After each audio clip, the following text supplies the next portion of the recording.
எல்லாருக்கும் நமஸ்காரம்.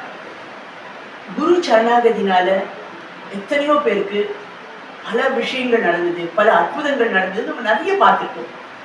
இன்னைக்கு நம்ம எதை பற்றி சிந்திக்க போகிறோம் அப்படின்னாக்க, மிஸ்டர் ராமச்சந்திரன் அப்படின்னு கேகே நகரில் அவர் உழவாரப்பணி பண்ணுற அவர் தன்னுடைய உழவார பணியில் எப்படி பெரிவாளும் சிவனும் அவளுக்கு ஹெல்ப் பண்ணா அப்படிங்கிறது அவரோட எக்ஸ்பீரியன்ஸ் ஷேர் பண்ணியிருக்கார். இப்போ ரீசெண்டாக அவர் இன்னொரு ஒரு விஷயத்தை இப்போ இன்னொரு எபிசோடு நம்மளுக்கு ஆக்சுவலி பார்த்துருக்கார். பார்த்தது அதுக்கு சிமிலராக அவருடைய வாழ்க்கையில் நடந்தது ஷேர் பண்ணோன்னு எனக்கு பேசி சொன்னார். அதெல்லாம் இன்னைக்கு நான் உங்ககிட்ட நான் சொல்லப்படுறேன். அதாவது நம்ம சொல்லுவோம் இல்லையா, இன்னைக்கும் நடந்திருக்கலாம், நம்ம அவளுக்கெல்லாம் அற்புதம் நடந்துக்கலாம், இப்போ வரைக்கும் நடக்கிறதா அப்படின்றது. இப்போ வரைக்கும் நடந்தது அப்படிங்கிறது தான் இது ஒரு ப்ரூஃப்.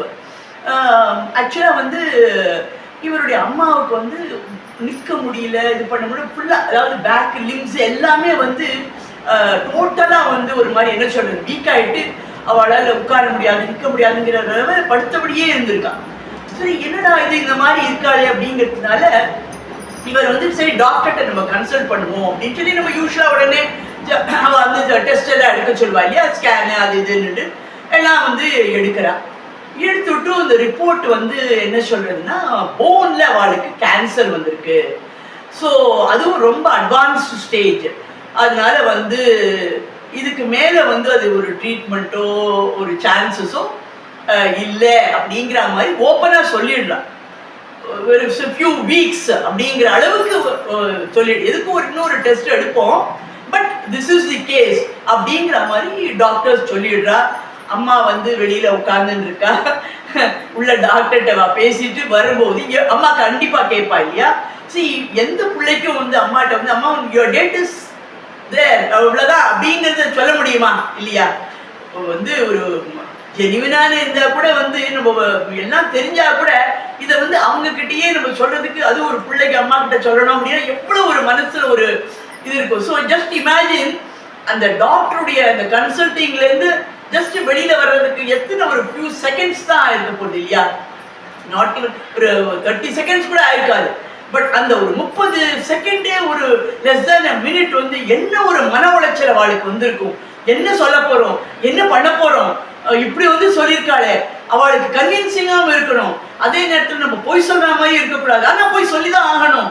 சரி, இதெல்லாம் ஒரு பெரிய ஒரு சேலஞ்ச் அது இல்லையா.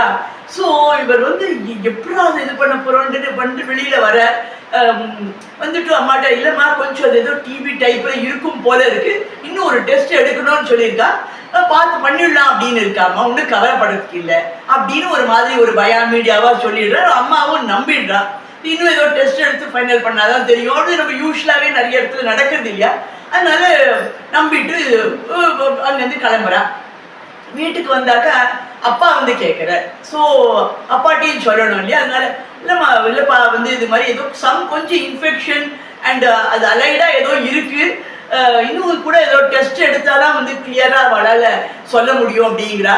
அது மருந்தெல்லாம் எழுதி கொடுக்குறேன்னு சொல்லியிருக்கா அப்படின்னு சொல்லிட்டு அவ அப்பா கிட்டையும் சொல்லிடுற. சரி, அதுக்கப்புறம் அப்பா ஆக்சுவலி அவரும் அவருடைய ஒய்ஃப் 2 பேரும் ஒர்க்கிங்னால அவருடைய சிஸ்டர் வீடு பக்கத்துலேயே ஒரு லெஸ் தேன் கிலோமீட்டர், அங்கதான் அவன் அம்மா அப்பா ஸ்டே பண்ணிட்டு இருக்கா. ஸோ அங்க விட்டு விடுற. அதுக்கப்புறம் ஒரு 1 வீக் கழிச்சு அந்த முதுகுல அந்த அந்த இது இருக்கு இல்லையா, நம்மளோட ஸ்கெலிட்டன் சொல்லுவோம் இல்லையா, பின்னால அந்த சென்டர் இது ஸ்பைன், இது ஸ்பைனல் கார்டு, அங்க ஏதோ சம் ஜூஸ் மாதிரி எடுத்து ஒரு டெஸ்ட் பண்ணணும் அப்படின்னு படுக்க வச்சுதான் கூட்டிட்டு போயிருக்கா. அந்த டெஸ்ட்டுக்கு கூட முதலுக்கும் அப்படிதான் பண்ணியிருக்கா. இதுக்கும் அதே மாதிரி படித்து வச்சு எடுத்து ஜூஸ் எடுத்து இது பண்றா. பண்ணிட்டு கொஞ்சம் வெயிட் பண்ணிட்டு இருக்கா. அதுக்கப்புறம் ரிப்போர்ட்ல அவர் சொல்லிடுறாரு, இல்லை 100% போன் கேன்சர், அது அட்வான்ஸ் ஸ்டேஜ், சம் வீக்ஸ், அவ்வளோதான், சில வாரங்கள். ஸோ இவருக்கு ரொம்ப கஷ்டமாயிடுது. இருந்தாலும் அந்த பெயினுக்கு கொஞ்சம் மாத்திரை கொடுக்குறோம் அப்படிங்கிறப்ப ஏதோ கொண்டு சொல்கிறா, வாங்கிக்கிற. வந்துட்டு அம்மா இது பண்ணுற சிஸ்டரோட வீட்டில் விட்டு விடுறான். பட் என்னவோ இவருக்கு ஒரு உள்ளுக்குள்ள என்னவோ something we have to do, என்ன பண்ணலாம் அப்படிங்கிற அந்த ஒரு தவிப்பு இருந்துட்டே இருக்கு.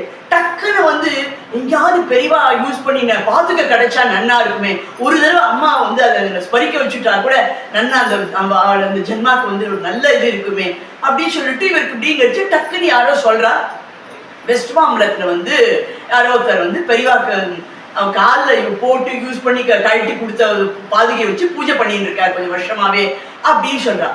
இந்த விஷயம் எல்லாம் வந்து நடந்தது 2009ல, ரொம்ப தள்ளி இல்ல, 2009ல இது நடந்துட்டு இருக்கு.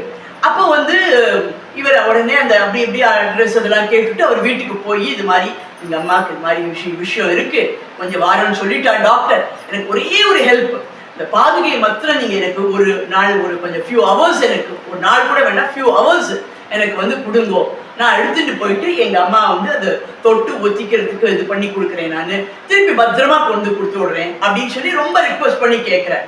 ஸோ அவர் வந்து ரொம்ப இதுவா ஸ்ரத்தையா பூஜை பண்ணியிருக்காரு கொஞ்சம் வருஷம். சொல்ற வந்து ரொம்ப கரெக்டா ஆச்சாரம் வந்து அதுவா நீட்டா இருக்கணும்ப்பா, வந்து நீ குளிச்சுட்டு இது பண்ணிட்டு வா, ஒரு தாம்பாளை மாதிரி எடுத்துட்டு வா, ஒரு பட்டு துணி வந்து வச்சு அதை இது பண்ணி எடுத்துட்டு போகணும், மூடிடாப்புல பத்திரமா இருக்கணும், அங்கே வந்து எதுவும் இதெல்லாம் பட்டுடக்கூடாது, வேண்டாததெல்லாம் கேர்ஃபுல்லா போய் எடுத்துட்டு போயிட்டு கொண்டு வாங்க, புரியுது எனக்கு உன்னுடைய தவிப்பு அப்படின்னு சொல்லி அவர் உடனே சொல்ற. அப்புறம் இவர் வீட்டுக்கு வந்துட்டு அங்கே ஒய்ஃப்ட வந்து அந்த தட்டு எடுத்துட்டு 2 பட்டு துணி எடுத்துக்கிறா, எடுத்துட்டு இவர் அங்கேருந்து திருப்பி போறார்.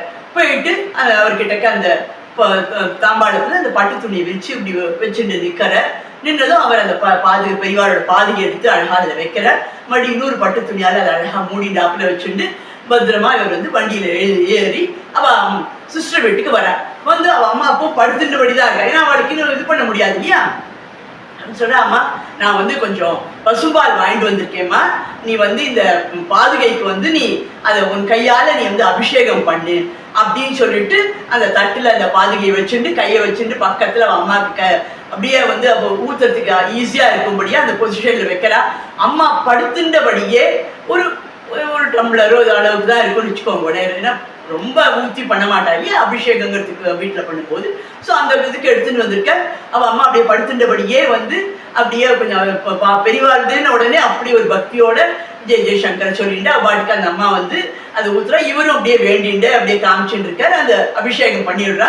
பண்ணி முடிச்சது அதுக்கப்புறமா மெதுவாக அவரை வந்து அந்த பால் எடுத்துட்டு கொஞ்சம் கொடுத்துட்டு அதுக்கப்புறம் அதை கொஞ்சம் சுத்தம் பண்ணி எடுத்து பண்ணிட்டு சந்தனம் குங்குமம் எல்லாம் வச்சு விட்றா. வச்சு விட்டு அம்மா கிட்ட காமிச்சு, அம்மா நீ ஒத்திக்கோமா அப்படின்னதும் அவள் அம்மா நன்னா அந்த 2 கையால இந்த 2 பாதத்தையும் அப்படி நன்னா தொட்டு அப்படி கண்ணுக்குள்ள ஒத்திக்கிறா. 2-3 தடவை அப்படி ஒத்திக்கிறா. அவளுக்கு ஏன்னா என்ன தன்னுடைய கண்டிஷன்றது தெரியாது, என்ன வேண்டிக்கணும்னு தெரியல. பட் பெரியவாளோட பாதுகை வந்திருக்கேங்கிற அந்த ஒரே ஒரு இதப்பா எனக்கு ரொம்ப சந்தோஷம், இதை நீ எனக்கு கொடுத்தீங்க அப்படின்னு சொல்லிட்டு அப்படி 2-3 தடவை அப்படி எடுத்து ஒத்திக்கிறா. அவ்வளவுதான். அதுக்கப்புறம் சரிம்மா நான் இதை கொண்டு போய் கொடுத்து விட்றேன்னா அவர் கொடுத்து விடுறாரு. ஒரு 1 வீக் கழிச்சு மறுபடியும் வந்து டெஸ்ட் எடுக்கணும், அதுக்கு வர சொல்லியிருப்பா இல்லையா, அது கொஞ்சம் ஃபைனல் ஸ்டேஜ்னா கொஞ்சம் அப்படியே இது மாதிரி இருக்குமே. அதுக்கப்புறம் வந்து மறுபடியும் ஒரு 1 வீக்கோ 8 days கிட்டத்தட்ட ஆகுது, டெஸ்ட் எடுக்க போகிறேன். போய் டெஸ்ட் எடுத்துட்டு வந்துட்டு இந்த ரிப்போர்ட்ஸ் எல்லாம் வருது. இந்த டாக்டர் வந்து பார்க்குற, அப்சல்யூட்லி நத்திங், கேன்சருங்கிற ஒரு ஷூடே இல்லை அதில். இவளுக்கு தான் இந்த ரிப்போர்ட் முன்னாடி நம்ம வந்து பார்த்தோமா அப்படின்னு சொல்லுவா இல்லையா, மெடிக்கல் மிராக்கிள்னு. ட்ரீட்மெண்ட் இல்லாமையே டெஸ்ட், ஒரு டெஸ்ட்டுக்கு அடுத்த டெஸ்ட்டுக்குள்ள டோட்டல் கேன்சர், அதாவது ஃபியூ டேஸ்ல போயிடுவா, ஃபியூ வீக்ஸ்ல போயிடுவான்னு சொன்ன ஒரு தாயார் வந்து ஜஸ்ட் ஒரு பெரியவாளுடைய பாதுகைக்கு ஒரு கொஞ்சோண்டு பாலை வந்து அபிஷேகம் பண்ணிட்டு அந்த சந்திர குங்குமம் இட்டதுக்கு அப்புறம் எடுத்துட்டு ஒரு 3-4 தடவை கையால தொட்டு மனசார வேண்டிட்டு என்ன வேண்டின்றான்னு அவளுக்கு தான் தெரியும்.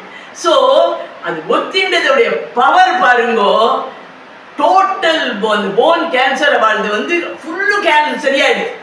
எப்படி அதான் அந்த பிரபோ குருவோட சரணாகதியில வந்து அதிசயம் அங்கிறது அதுதான். அவரு டாக்டருக்கு ஒண்ணுமே புரியல.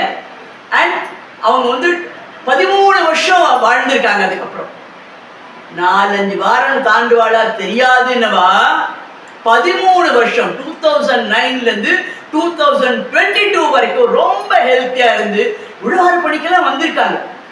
வந்தது மட்டும் இல்ல, கிணத்துல இருந்து தண்ணி எல்லாம் இறைச்சி கொடுத்து இதை வாஷ் பண்றதுக்கோ இது பண்றதுக்கோ எல்லாத்துவாங்க எடுத்துட்டு போறதுக்கு எல்லாம் அப்படி ஒரு ஆக்டிவா இருந்திருக்கான்னா அந்த பாதுகையோட பவர் என்ன, அந்த குருவோட ஒரு கருணை என்ன, எந்த அளவுக்கு ஒரு மனுஷால கொண்டு வர முடியும் பார்த்தேடா.